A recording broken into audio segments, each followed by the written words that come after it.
तो hello guys, welcome back to the channel. तो स्वागत करता हूँ आपका एक और एपिसोड में albino demon sword with no magic के एपिसोड नंबर 4 में सीजन 2 के। और पिछले एपिसोड में अपन ने देखा था कि आस्था के हाथ ठीक करवाने के लिए ब्लैक बुल्स के मेंबर जेल, कोड, अमरियला ले आते हैं क्वीन ऑफ विचेस के पास। पर इतने में ही वहाँ पे अटैक कर देते हैं आई ऑफ मिडनाइट सन की एक मेंबर। तो चलिए देखते हैं इस एपिसोड में क्या होता है। तो एपिसोड की शुरुआत में हम देखते हैं कि यहाँ पे जैसे ही क्वीन को पता लगता है कि उस पर अटैक हुआ है, वो दूसरी साइड देखती है और वहां पे डायमंड किंगडम ने भी उस पर अटैक कर दिया था। और जिसके बाद वो बड़ी ही टेंशन में आ जाती है, बोल रही होती है मैं कोई एक साइड से तो लड़ लूंगी, पर दोनों से एक साथ कैसे लड़ूंगी। पर इतने में ही डायमंड किंगडम की आर्मी को देख के आस्था बोलता है ये तो वही बंदा है जिससे हमने डंजन में फाइट करी थी। और फिर हमको दिखाया जाता है डायमंड किंगडम के लॉन्डो की साइड, जहाँ पे दो जनरल्स आए हुए होते हैं, जिसमें से एक तो मार्स रहता है जिससे पहले ही आस्था लड़ाई कर चुका है और उसको हरा भी चुका है एक तरीके से। और यहाँ पे उनका प्लान रहता है क्वीन ऑफ विचेस को पकड़ना और सारी की सारी संपत्ति लूट लेना उसकी। और जिसके बाद आस्था सोच रहा था वाह चलो मुझे खुशी हुई कि ये जिंदा है। तो फिर नल पागल कहीं का साले, तेरे को क्या खुशी हो रही है जिंदा है तो? आज तो मेरी पेटी बनना तय है, जाऊं कहाँ मैं, जमीन में घुस जाऊंगा तो भी मर जाऊंगा आज तो। और जिसके बाद जेल सोच रहा था अच्छा ये तो मार्स है और उसके साइड में लॉर्ड्रस है। तो यहाँ पे आस्था बोलता है चलो हमको फॉरेस्ट ऑफ विचेस को बचाना होगा और आई ऑफ मिडनाइट सन के मेंबर्स को और डायमंड किंगडम को भी हरा दूंगा मैं सबको। पर नोएल बोलते हैं तेरे हाथ टूटे हुए ढोर। तो आस्था बोलता है अरे अब क्या करूंगा मैं, अब तो हम गए काम से। तो जिसके बाद हम देखते हैं कि यहाँ पे वेनिसा को एकदम से होश आ जाता है और वो उसकी आंख खोल लेती है और उसको सामने दिखाई देता है आस्था के रूप में यामी। तो बोलती कैप्टन, फिर बोलती आस्था तुम इधर क्या कर रहे हो। और वेनिसा को देख के सब लोग खुश हो जाते हैं कि चलो ये तो होश में आ ही गई, अब हम कुछ कर लेंगे। जिसके बाद कोड बोलती है ओहो वेनिसा, बड़े दिनों बाद मिले हम, और कैसी हो तुम। वेनिसा को ध्यान में था ओ हाँ आस्था तुम रुको, अभी मैं क्वीन से बोल के तुम्हारे हाथ ठीक करवा देती हूँ। तो यहाँ पे आस्था बोलता है नहीं मैं तुम्हें खोना नहीं चाहता, मुझे पता है तुमने क्या शर्त लगाई है इस क्वीन से मेरे हाथों के बदले। तो वेनिसा बोलती है ओए मतलब ही ये कोई समय नहीं है लड़ाई करने का, तेरे हाथ ठीक होना ज्यादा जरूरी है। और आस्था चिल्लाते हुए बोलता है अबे चुप कर, मेरे को कोई हाथ बात नहीं चाहिए, अगर तू ही चले जाएगी तो मैं हाथों का क्या करूंगा। यहाँ पे फिंडल बोलता है अरे लड़ो मत। तो आस्था बोलता है चुप कर ढोर कहीं के। फिंडल बोलता है अरे मैं तेरा सीनियर हूँ ढोर। और जिसके बाद आस्था बोलता है ये देखो मेरे को हाथों की कोई जरूरत नहीं है, ये देखो मैं भी तलवार उठा के बताता हूँ। और उसके हाथ देखते हैं हम इतने बुरी तरीके से सड़ चुके होते हैं और उससे यहाँ पे तलवार भी नहीं उठ रही होती उसके मुंह से। तो यहाँ पे वो उसके हाथों पे ही दे मारता है और वहीं लेट जाता है कि हाँ मेरे हाथ तो पूरे ही खराब हो चुके हैं अब। और वेनिसा चिल्ला रही होती है वही तो मैं बोल रही हूँ, अगर तुम्हारे हाथ ठीक हो जाएंगे तो तुम सबको बचा सकते हो कभी भी।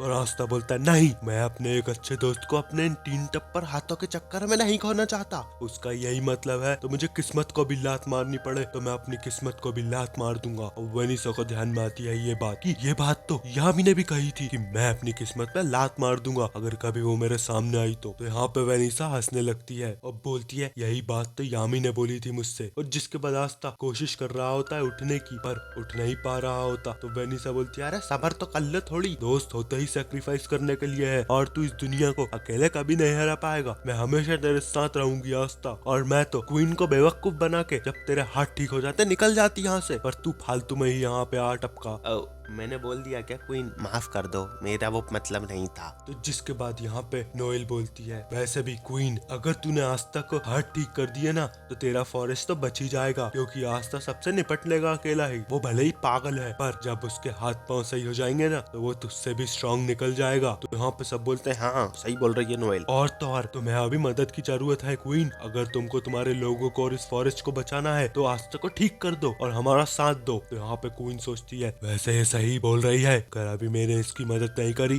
तो मेरा पूरा फॉरेस्ट ही तबाह हो जाएगा और साथ साथ मेरा वो भी दिक्कत हो जाएगी। तो यहाँ पे आस्था बोलता है क्या ये मेरे को तरोताजा कर देगी बिल्कुल कैप्टन यामी की तरह। तो मरियाला बोलती है चुप कर वो तो बहुत ही अच्छा है। और तो आस्था बोलता है तू चुप कर बंदरिया सी शकल की। और जिसके बाद यहाँ पे सब तारीफ कर रहे होते हैं नोएल की कि वाह नोएल वाह क्या स्पीच दी है, पर नोएल की तो अंदर से फटी पड़ी होती है, क्या बोल दिया मैंने इससे, पेट ही नहीं बना दे मेरी। और जिसके बाद खुश होकर क्वीन बोलती है ठीक है blood field cocoon recovery magic और एक तगड़ा सा कोकून बना लेती है। और वहाँ पे आस्था के हाथ 2 ही सेकंड में ठीक हो जाते हैं और सब लोग शॉक हो जाते हैं कि इतना हाई लेवल का मैजिक आता है इस क्वीन को, तो जरूर बहुत पावरफुल है। और आस्था बोलता है वाह यार, अब तो मेरे को बहुत ही अच्छा लग रहा है, ये देखो जिंगा लाला हूँ। और आस्था पुशअप ही पुशअप मार दिया था, बोलता है ये देखो कितनी सारी पुशअप मारूंगा और अब तो मैं सबको वैसे ही हरा दूंगा। चलो मेरी तलवारों अब मजा चखाते हैं इन लोगों को और हरा देंगे हम ब्लैक बुल्स का पूरा स्क्वाड मिलके इन सबको। पर उसी के बाद 2 ही सेकंड बाद नोएल, फिनरल और वेनिसा आस्था की कुटाई कर देते हैं। बोलते हैं साले कुत्ता कमीना हरामी, तेरे को शर्म नहीं आती,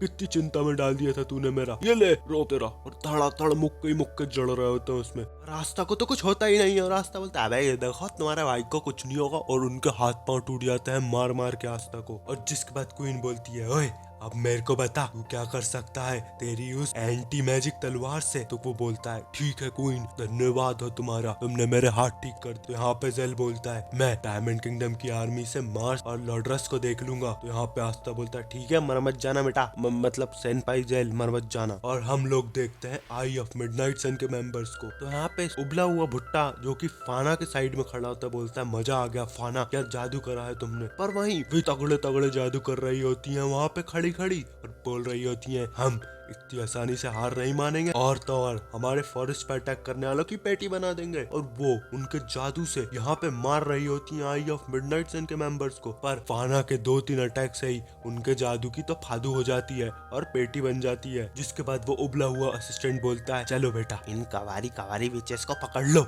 मजा आएगा, किडनैप कर लो इन सबको। और उसके बाद हम देखते हैं कि वो सारी की सारी विचेस को यहाँ पे बंदी बना रहे होते हैं क्योंकि वो बड़ा ही हरामी उबला भुट्टा रहता है। और तो और उसके सैनिकों को भी बोल देता है कि सारी की सारी विचेस को पकड़ लो, जिनकी एबिलिटीज पसंद आएगी उनको रख लेंगे, बाकी सबको मार देंगे। पर वहीं आस्था जाता है और उस उबले भुट्टे का तो भुट्टा ही काट डालता है पर और विच को बचा लेता है। पर विच तो बोलती है तू जा, मेरे को तेरी मदद की जरूरत नहीं, और उसको लबूच देती है। और आस्था बोलता है तेरी हिम्मत कैसे हुई, मैंने तेरे को बचाया, तूने मेरे को बचाया। तो वेनिसा बोलती है अरे जान दो, उनको मर्द लोग पसंद नहीं है। और जिसके बाद हम देखते हैं नोएल और फिनरल तो यहाँ पे बाकी विचेस को सेफ्टी जोन में ले जा रहे होते हैं धीरे धीरे बचा बचा के। वेनिसा बोलती है आस्था चलो हराते हैं इन लोगों को। तो यहाँ पे लॉर्ड्रस बोलता है चलो मजा आएगा, पर जल्दी नहीं अटैक करेंगे हम अभी हमको किसी से उलझना नहीं है क्योंकि अभी यहाँ पे जंग हो रही है आई ऑफ मिडनाइट सन के बीच और विचेस के बीच। हमको बीच में नहीं पड़ना है, पहले उनको लड़ने दो, बाद में हम जाके बच्चों कुछ को पेड़ डालेंगे पकड़ गए। पर वहीं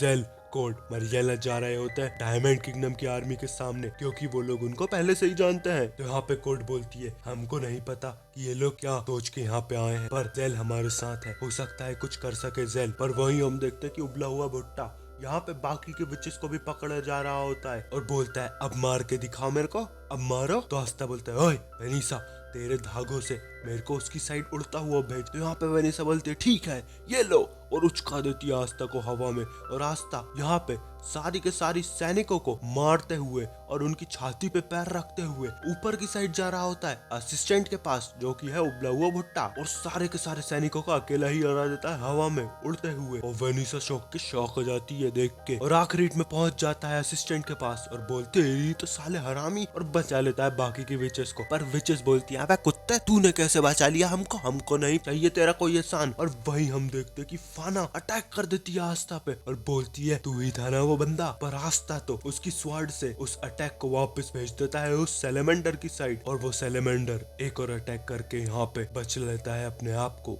और आस्था भी नीचे गिर पड़ता है और आस्था को बचा लेता है फिनरल सेनपाई। और उसके बाद फाना बोलती है तू हर बार बीच में आता है, हर बार तेरी मौत निश्चित है आस्था का पास्ता। तो आस्था भी बोलता है निश्चित है तेरी भी मौत। और इसी के साथ हम देखते हैं कि वाला एपिसोड खत्म हो जाता है albino demon sword no magic का। और अगला एपिसोड देखने चैनल को लाइक करो, सब्सक्राइब करो, मिलते हैं नेक्स्ट एपिसोड में, तब तक बाय बाय, सी यू,